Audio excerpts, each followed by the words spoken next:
Good day, Miss Nicole. I'm Christine Ramos, and I'm with my group mates, Asa, Bianca, Princess Irish, and Leslie. And we are going to discuss the workplace hazard, food safety, and hygiene. There are 6 types of hazard. Workplace hazards fall into 6 core types: safety, biological, physical, ergonomic, chemical, workload hazard. Safety hazard. Safety hazard can affect any employee, but these are most likely to affect those who work with machinery or on construction site. Biological hazard. Biological hazard are extremely dangerous. Physical hazard. Physical hazard can affect those who work in extreme weather condition or in harmful environment. Ergonomic hazard.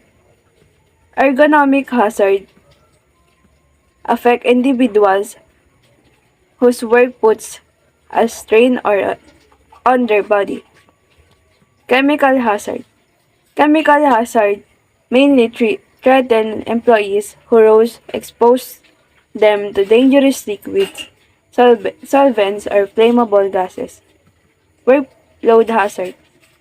Workload hazards include issues that cause stress or strain, such as workload, violence, or aggression.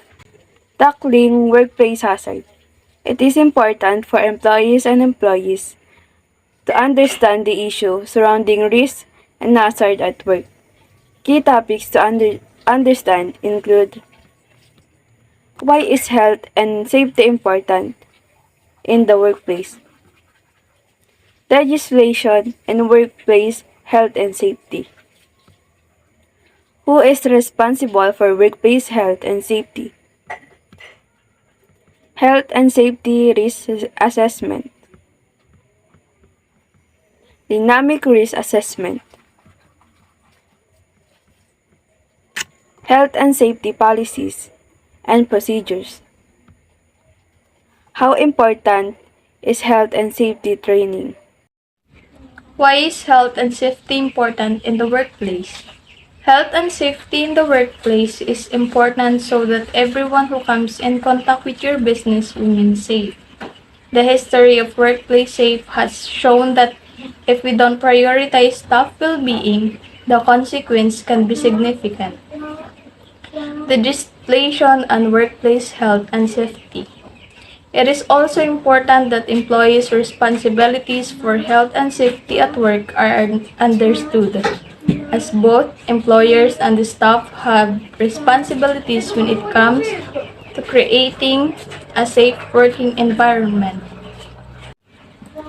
Who is responsible for workplace health and safety? Both employers and employees have responsibilities when it comes to workplace health and safety welfare regulation.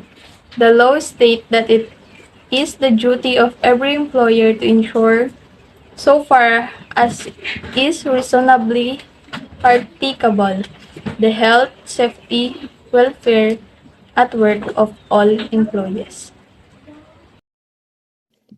Hi everyone, I am Bianca Marilorpido and I am going to tackle health and safety risk assessments.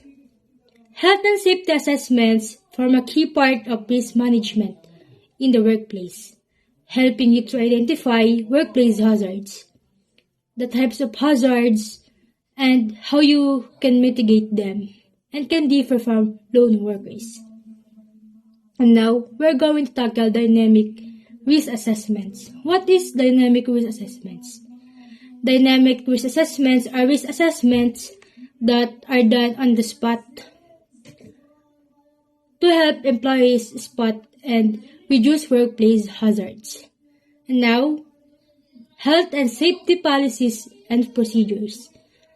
Health and safety policy and procedures are important in ensuring everyone knows their responsibilities for keeping the workplace especially safe. A health and safety policy sets out your general approach to health and safety. Now we're going to to tackle how important is health and safety training. Health and safety training is the key when it comes to identifying and handling hazards, especially in the workplace.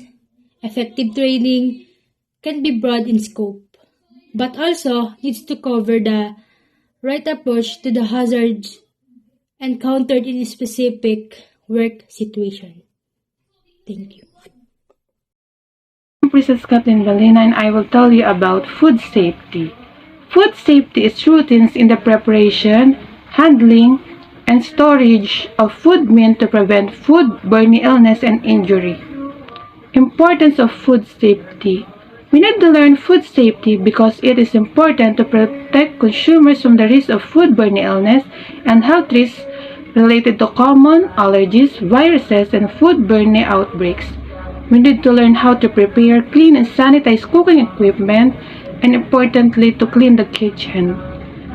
We need to make sure that the equipment we use is correct, like cutting boards after handling raw meat, poultry, fish, or seafood. We learned that some kitchen equipments can be risked for a chemical contamination. We learned that we need to ensure that the food we serve to the customer is clean and safe. Hi everyone, my name is Irish and Erica Franca, and I will be tackling the food safety training. First on the list is to keep clean, followed by separating raw and cooked. Next, we have to cook thoroughly, then keeping food at safe temperatures, and lastly, use safe water and raw materials. Now let's move on to a good personal hygiene. Under this is hand practices, which are hand washing, hand care, the usage of gloves, and preventing bare hand contact with ready-to-eat foods. Now let's talk about personal cleanliness. First thing is nail hygiene, followed by toilet hygiene. Next is clothes, and lastly on our list is jewelry. Continuing, we now have the steps on how to wash your hands. First step is to wet your hands and arms. Next thing to do is to apply soap, followed by scrubbing your arms and hands vigorously, and after that is rinsing your arms and hands vigorously. The last step on our list is to dry your hands and arms. Fingernails length. This is important because if we are always in the kitchen, we need to keep our finger clean and short. Long fingernails can rip gloves and can be difficult to clean. It may crack the produce physical contaminants. Fingernails should be kept trimmed and filed. This will allow nails to be cleaned easily. Lastly, do not put nail polish because it may have a tendency that may flake off into food. How to use gloves. Wash hand before putting on gloves when starting new task. Change gloves when they become dirty or torn before beginning new task.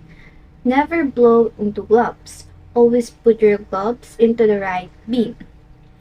The importance of this is to have a proper cleanliness when it comes changing gloves. When you are working, this will help also to prevent any physical contaminants in food. Work attires. Use hairnet or clean hat in a food prep area. Clean cloth. Change into work clothes and work. Wear apron to reduce mess in your clothes. Remove jewelry like rings and bracelets. This is how to be prepared when you are in working area, what you need to wear and what you need to remove.